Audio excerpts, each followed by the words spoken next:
Hello weavers, welcome to సుగుణ పోపులు పెట్టి channel. ఈరోజు మనం స్క్విడ్ మసాలా కర్రీ చేసుకుంటామండి. చాలా టేస్ట్గా ఉంటుంది. టేస్ట్తో పాటు ఇది హెల్త్కి కానీ చాలా మంచిది. ఈ స్క్విడ్లో వచ్చేసి ఒమేగా ఫ్యాటీ యాసిడ్స్ అనేది ఉంటుందండి. అది వచ్చేసి మన గుండెకి చాలా మంచి చేస్తుంది. దానికనేసి మేము ఈరోజు ఇది నేను చేసి చూపెడతాను. ఇది వచ్చేసి సముద్రం పక్కన ఉండే వాళ్ళకి బాగా దొరుకుతాయండి. ఇప్పుడు మాకు చాలా బాగా దొరుకుతున్నాయి కాబట్టి నేను అప్పుడప్పుడు చేస్తూ ఉంటాను. మీకు కానీ చేసి చూపెట్టాలని ఈరోజు నేను ఈ కర్రీని చేస్తానండి.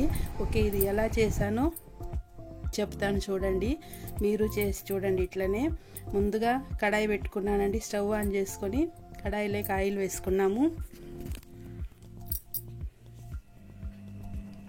ఆయిల్లోకి సన్నగా తరిగిన ఉల్లిపాయలు వేసుకున్నా. ఉల్లిపాయలు కొద్దిగా కలర్ చేంజ్ అయ్యాయి. ఇప్పుడు అందులోకి ఒక 2-3 టమాటాలు తీసుకొని ఉన్నాను. నాటు టమాటాలు, ఇది పులుపు బాగా ఉంటాయి. ఇవి కానీ బాగా కరిగేలాగా, స్కిన్ విడిపోయేలాగా మంచిగా ఫ్రై చేసుకోవాలి. అందులో కొద్దిగా సాల్ట్ వేసుకున్నా. సాల్ట్ వేసుకోవడం వలన తొందరగా ఆనియన్స్ కానీ టమాటోస్ కానీ మంచిగా ఉడికిపోతాయి. మంచిగా ఉడికింది చూడండి. ఇంత బాగా మ్యాష్ అయిపోవాలి. ఇప్పుడు అల్లం వెల్లుల్లి పేస్ట్ 1 స్పూన్ వేసుకున్నా. ఇది కానీ మంచిగా ఫ్రై చేసుకోవాలి పచ్చివాసన పోయేంత వరకు.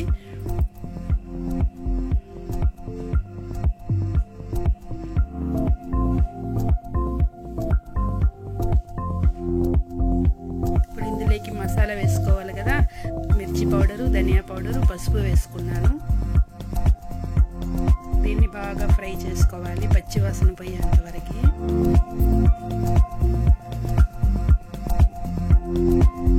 ఈ మసాలా వేసుకున్నప్పుడు కొద్దిగా అడుగంటుతుంది. అందుకోసం కొద్దిగా వాటర్ వేసుకొని ఇట్లనే ఫ్రై చేసుకోవాలి. పచ్చివాసన పోవాలి.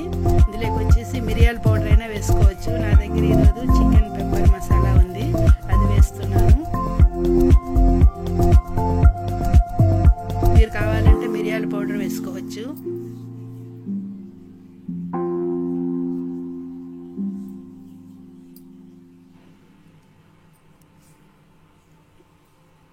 ఇది కానీ మంచిగా ఇట్లా ఫ్రై చేసుకోవాలి. ఫ్రై అవుతుంది కదా, కొద్దిగా మాడేటట్టు ఉంది. అందుకోసం ఒక పావు గ్లాస్ అంతా నీళ్లు వేసుకున్నాను. నీళ్లు వేయడం వల్ల మనకి పెనంలోకి అడుగంటకుండా మంచిగా ఉడుకుతుంది ఆ మసాలా. ఇది మసాలా ఉడికి పైన ఆయిల్ బాగా ఇట్లా రావాలి. ఇప్పుడు స్క్విడ్ మంచిగా ఇట్లా వాష్ చేసి పెట్టుకొని ఉన్నాను. ఇప్పుడు ఈ స్క్విడ్ వచ్చేసి మసాలాకి వేసుకుంటాము.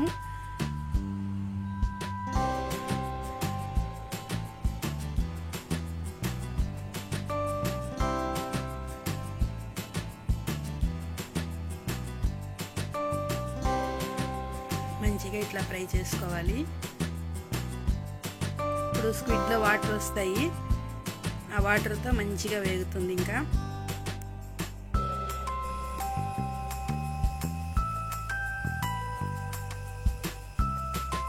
బాగా సన్న మంట మీద ఇట్లా బాగా వేయించుకోవాలండి. మంచిగా ఆయిల్ పైకి వచ్చేసింది చూడండి. చూస్తుంటేనే నోట్లో నీళ్ళు ఊరుతున్నాయి కదా. చాలా టేస్ట్గా ఉంటుంది మసాలా స్క్విడ్. ఎక్కువ ఇవి ఫ్రై చేసుకుంటారండి. ఇది ఈరోజు నేను వచ్చేసి మసాలా వేసి ఇట్లా చేశాను. చాలా టేస్ట్గా ఉంటుంది.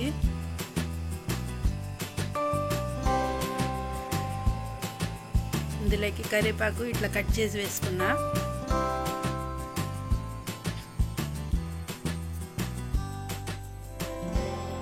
కొత్తిమీర కానీ వేసుకున్నా. ఇది బాగా ఒకసారి కలుపుకోవాలి.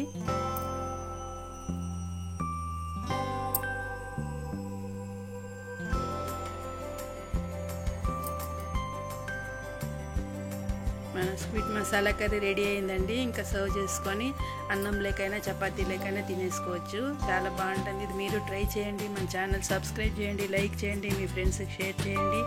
Okay viewers, bye.